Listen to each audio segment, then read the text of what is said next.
You know, when we talk about being aware, when we talk about making sure that you understand what is going on around you, what your surroundings are like, you want to protect yourself, of course, but if you can help other people or help defuse a situation, these guys just embodied it. I mean, they took it to a varsity level, granted, but these guys did just a super job, and I'm really proud of them and the way they've represented Americans, the way they've represented airmen, and the way they just helped out their fellow citizen when they were on this train.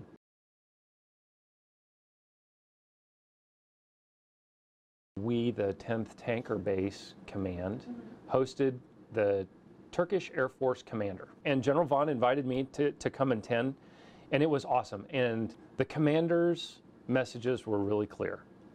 Thanks to everybody for building the team. Thanks for working together. We're bringing the USAF and the Turkish Air Force closer together and building a team that is reaching new heights, and to keep up the great work.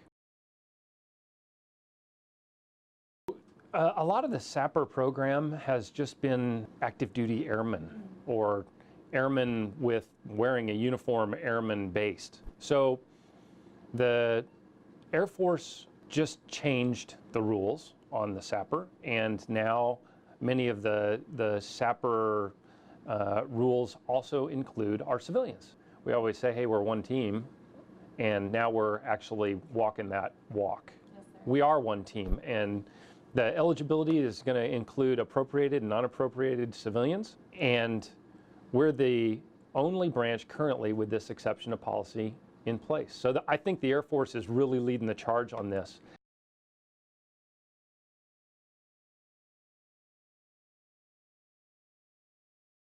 What it does is it links potential volunteers with the volunteer opportunities, and it creates a user-friendly way to manage that community volunteerism.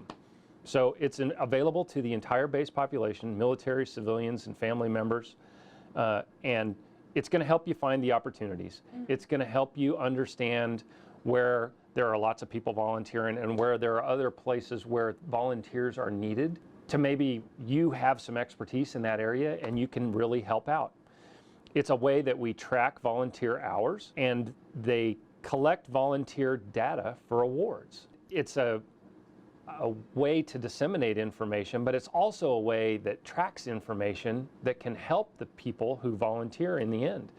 And the other thing it does is it captures the impact. It's not just, hey, I went and spent 40 hours over the last 2 months volunteering with organization ABC. It's, I went and volunteered, and this is the impact I made. This is the stuff that I was able to enable, and that's really important.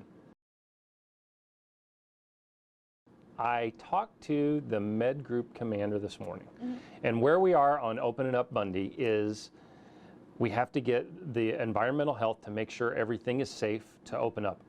We're close. I don't want to say we're going to do a grand opening on this date, but we're close.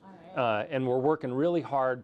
So the last thing I want to do is have a grand opening and everybody, you know, here we go, rolling up to Bundy, and you've told me how great it is, and then we all get sick because there was something wrong and we tried to open it too fast.